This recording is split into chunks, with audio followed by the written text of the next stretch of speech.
me chamo Emanuel Soares Carneiro, nasci em Belo Horizonte, no bairro da Serra, que eu adoro. Tenho 4 filhos, 9 netos. Comecei muito cedo no rádio, levado pelo meu irmão, o Januário Carneiro, porque meu pai havia falecido, eu tinha 13 anos de idade, e o Januário, que já tocava com muito sacrifício a Rádio Itatiaia, me levou para trabalhar com ele. E com ele eu passei pela função de office boy, fui plantão esportivo, operador, e comecei a escrever, e gostava também, além de futebol, muito de música, passei pela direção artística, e eu fui ganhando etapas na Rádio Itatiaia. E nós trabalhamos juntos durante quase 40 anos, até que, com a morte do Januário, em 1994, eu assumi a direção da Rádio Itatiaia, com uma equipe muito boa, observando os valores que o Januário quis que a Itatiaia tivesse. E estou, assim, feliz por estar dirigindo uma emissora que, com muito sacrifício, com muita persistência, com muita honestidade e agora com muita credibilidade adquirida, ela é um sucesso de audiência, e esse retorno que o público nos dá nos obriga também a fazer uma empresa com muita responsabilidade. O Januário Carneiro, ele era um visionário. Ele acreditava em transmissões impossíveis, em eventos mostrando ao público que aquilo iria para o ar de qualquer maneira. Então falava de um avião, irradiou uma exibição da Esquadrilha da Fumaça em Belo Horizonte,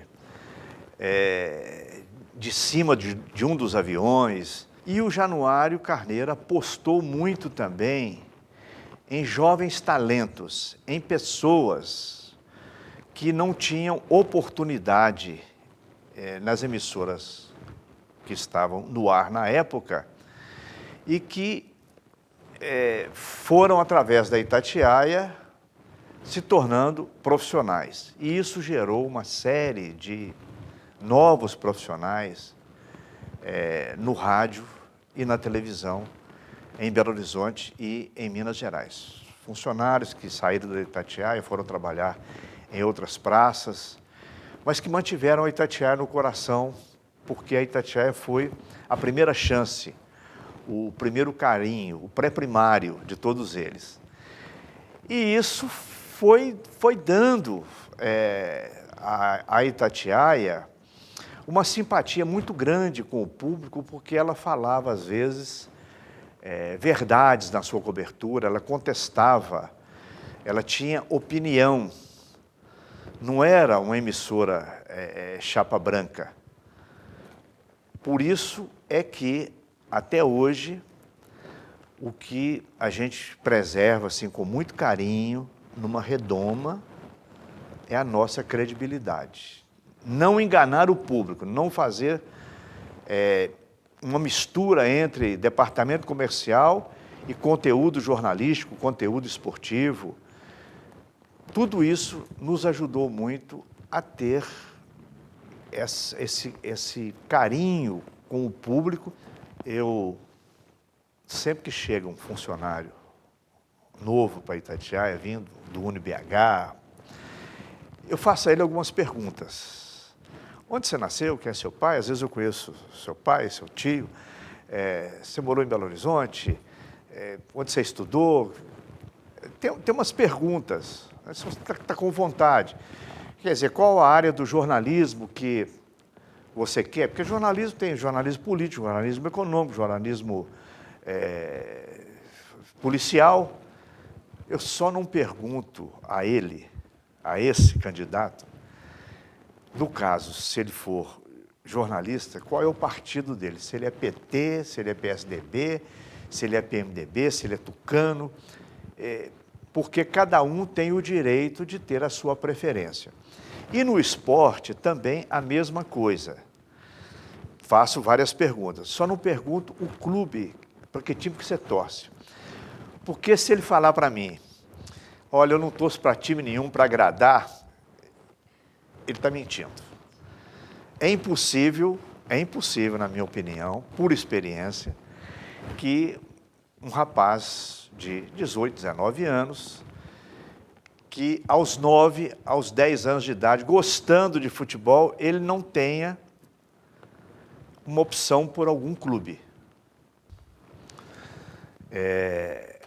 Às vezes, depois de uma cobertura do Atlético e Cruzeiro, você encontra com um cruzeirense e fala, vocês ontem estavam muito atleticano. Você encontra com um atleticano e fala assim, vocês ontem estavam muito cruzeirense. Quando isso acontece, me dá a tranquilidade, a certeza de que nós fomos isentos, fomos imparciais. Agora, a paixão clubística, ela às vezes distorce na cabeça do torcedor ou da torcedora aquilo que você está falando. O ouvinte, ele quer que você fale aquilo que ele quer ouvir. E aquilo que ele quer ouvir, às vezes, não é a verdade. É o torcedor que vê pênalti, que vê isso, que o juiz prejudicou e tudo.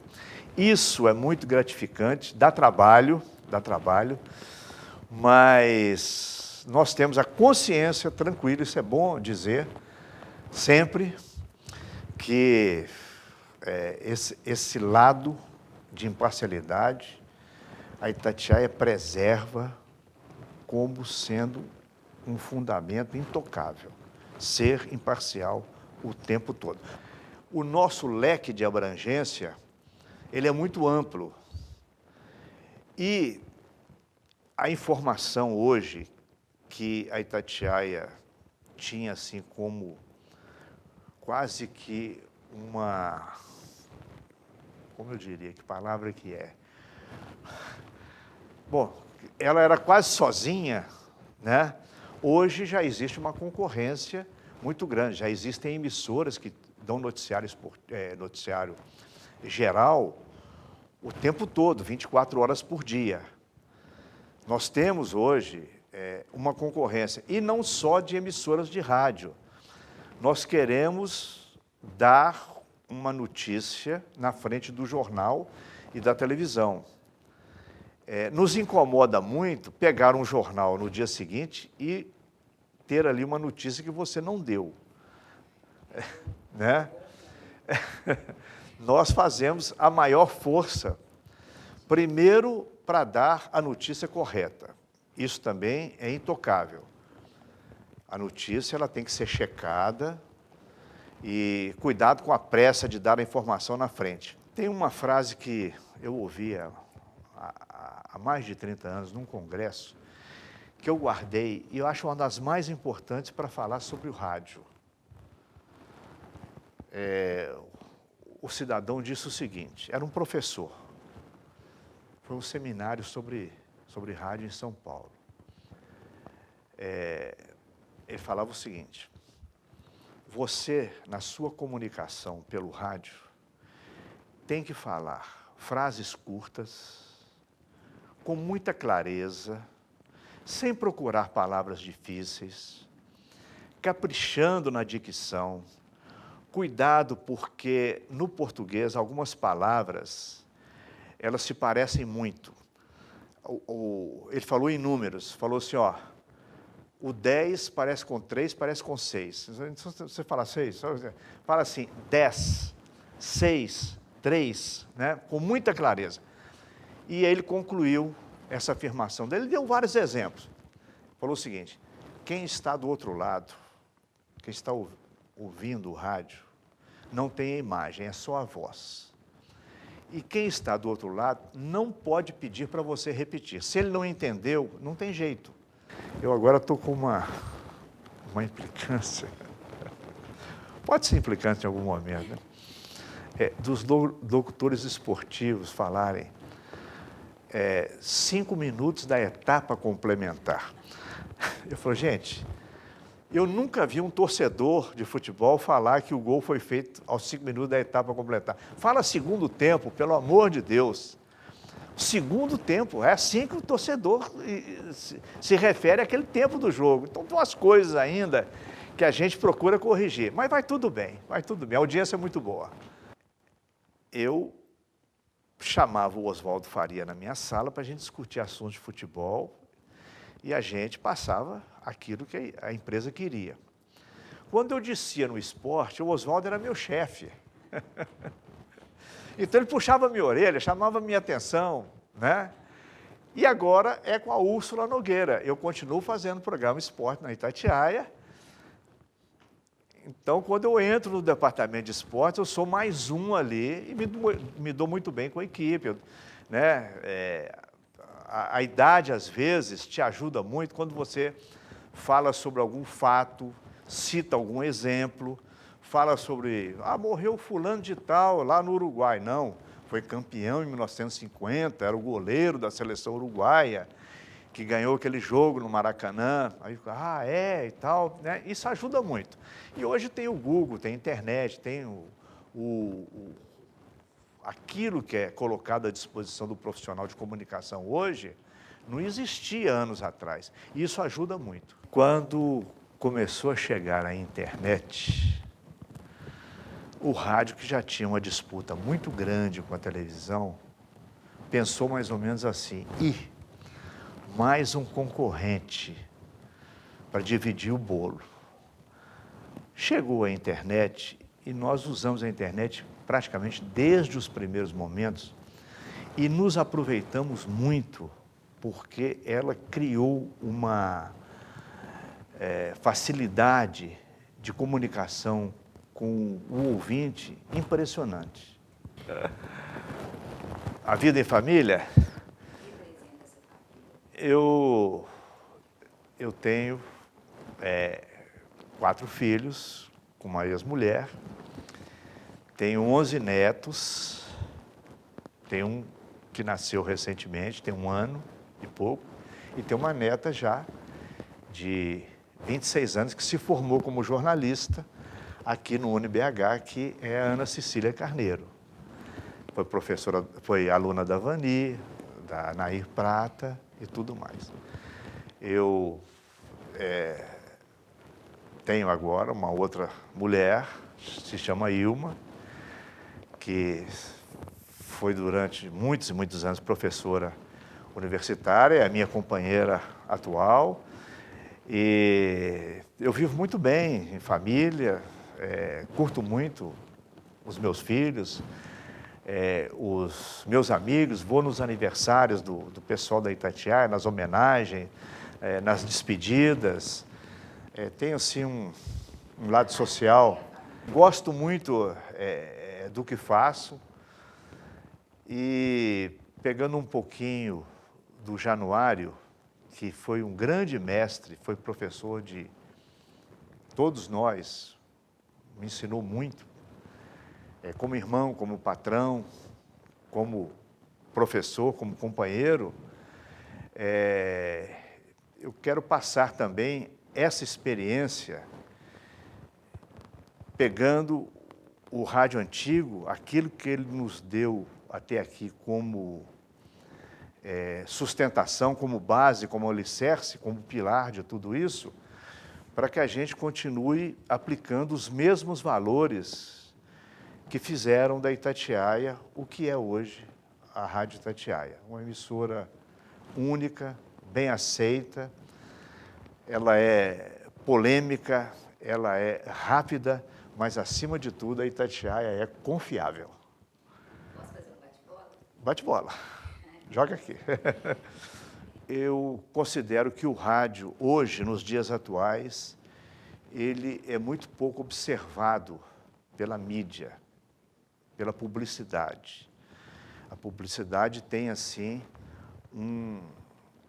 uma veia muito especial para patrocinar tudo que vem da televisão, até aqueles programas que a gente sabe que não tem audiência, porque a disponibilidade de canais de televisão hoje, ela é imensa.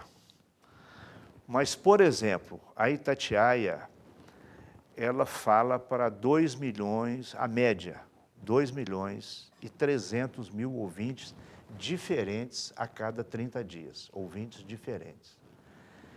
Ela tem números em que ela ganha em vários horários da televisão.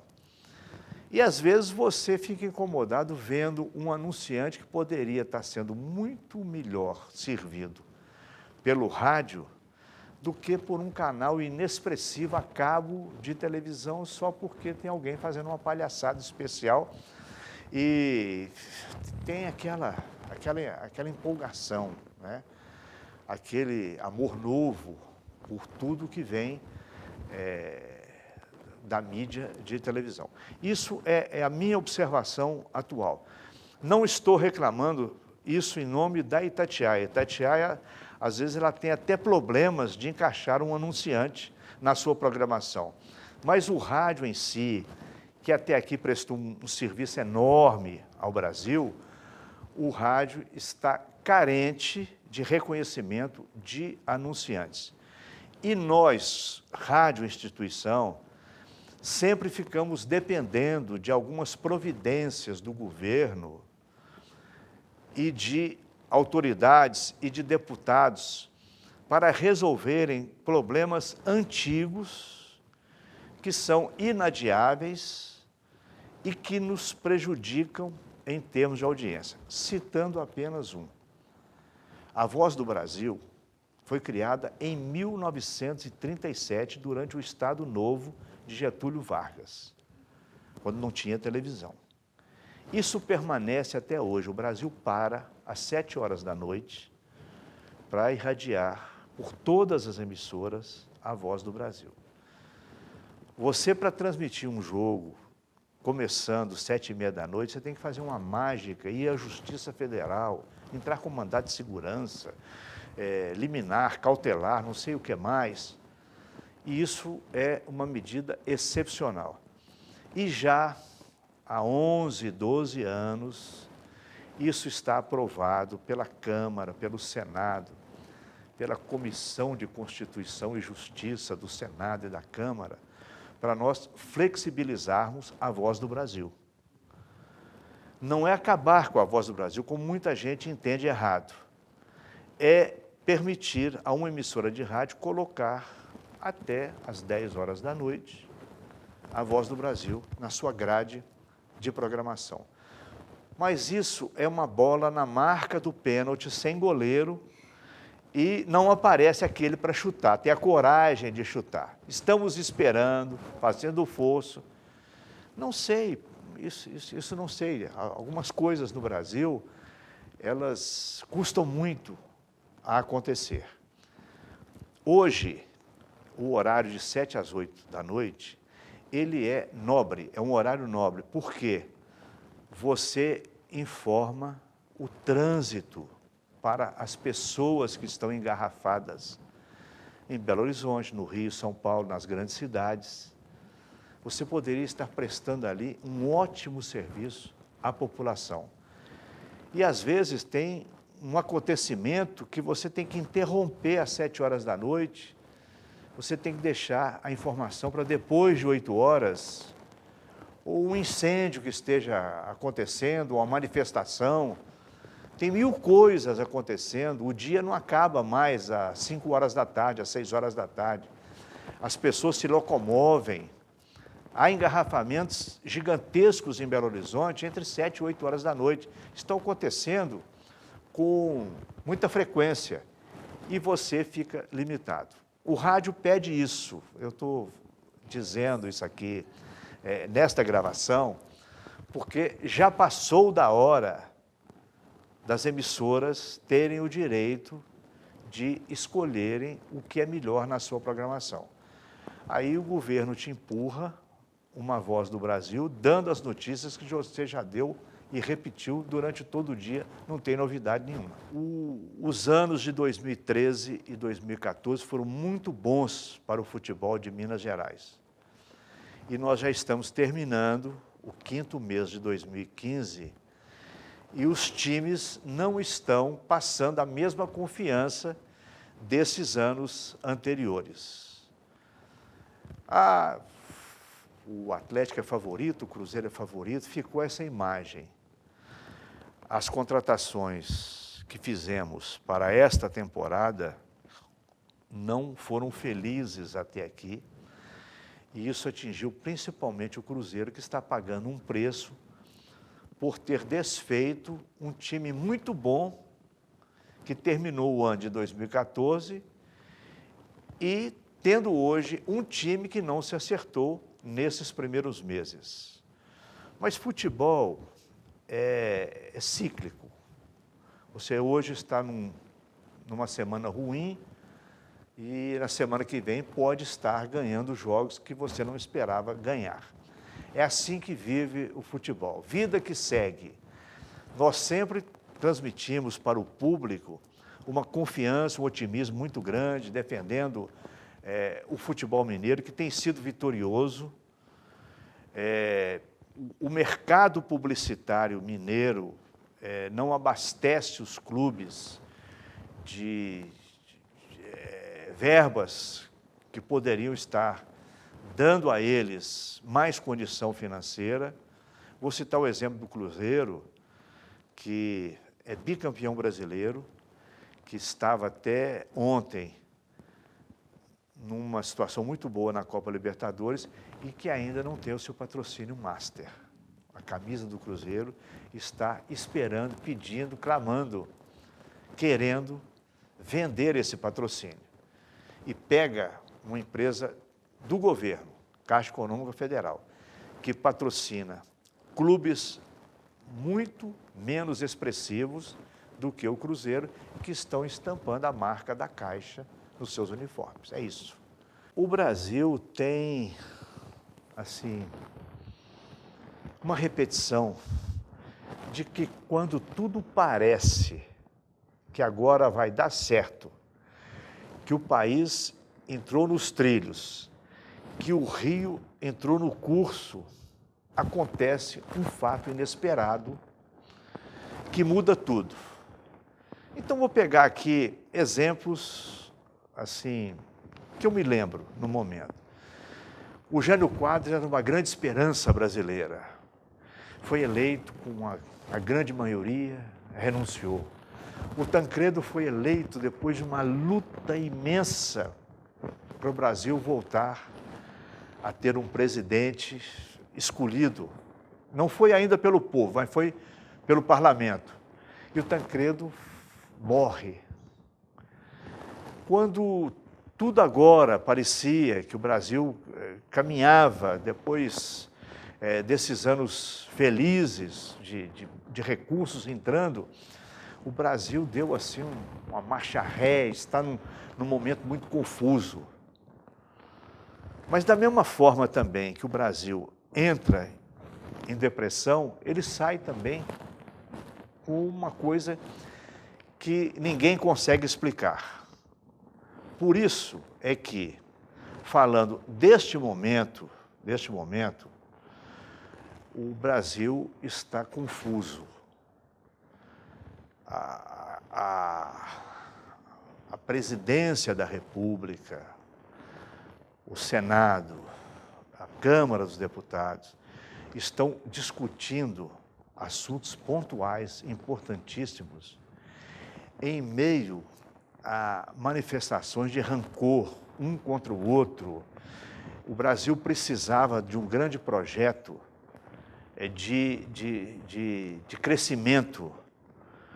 Eu estava lendo um artigo do Carlos Alberto Teixeira, que ele edita em Belo Horizonte uma revista, Mercado Comum. Eu estava lendo um artigo do último número, ele dizendo que o Brasil precisa de um novo JK. O que é? O JK estabeleceu metas. O Brasil vai ter indústria automobilística, o Brasil vai ter estradas, o Brasil vai ter hidrelétrica, energia, transporte. O Juscelino pensou o Brasil, o slogan dele é 50 anos em 5. Ele pensou isso. Agora, nós não estamos falando mais pensando na semana que vem, nós estamos pensando no dia a dia, o que vai acontecer hoje? Aí fica o Brasil parado, né? Em cima de uma corrupção nunca vista em nenhum país do mundo, a intensidade da corrupção. Mas o brasileiro não desiste nunca. Eu espero que haja, acima de tudo, bom senso, pensando muito menos no político e pensando mais na população. Isso não é tão difícil assim de acontecer. O Brasil cresceu nessas décadas. Nós somos hoje um país que é respeitado. E pelo mundo afora também, há assim um espanto de como o Brasil, da noite para o dia, passou do patamar de cima, de chegar perto, né, de outros países e fazendo coisas que não cabiam mais. O Brasil tinha que estar mais próximo de países do primeiro mundo e pensando menos em política de eu sou a favor, eu sou contra, você é conservador, eu sou comunista, sabe, isso aí está criando na população um desgaste, um pessimismo desnecessário, porque de um modo geral as coisas estão funcionando e estão indo bem, e nós estamos complicando o Brasil a partir de Brasília. Mas brasileiro acredita sempre, não desiste nunca. É o que eu espero. Falei muito.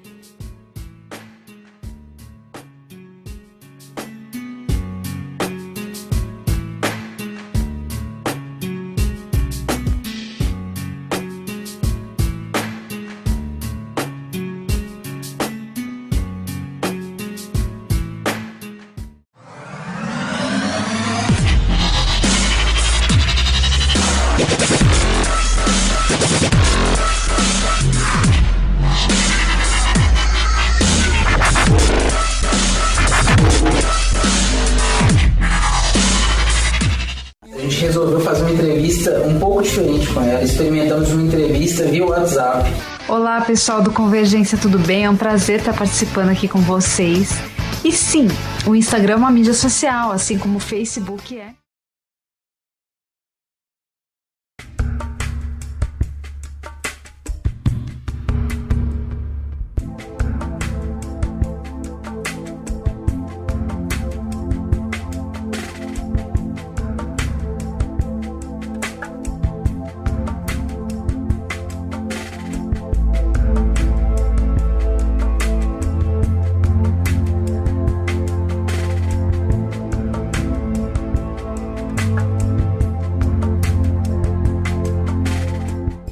O DNA de Atleta está em venda nova na zona norte da capital e veio conversar com uma figura muito importante. Sem camisa e com os pés descalços, detinha ele uma bola debaixo dos braços. Talvez o único brinquedo num lugarejo tão remoto, mas lá estava ela, em sua geometria circular, arrancando um sorriso do pobre menino. A bola estava lá.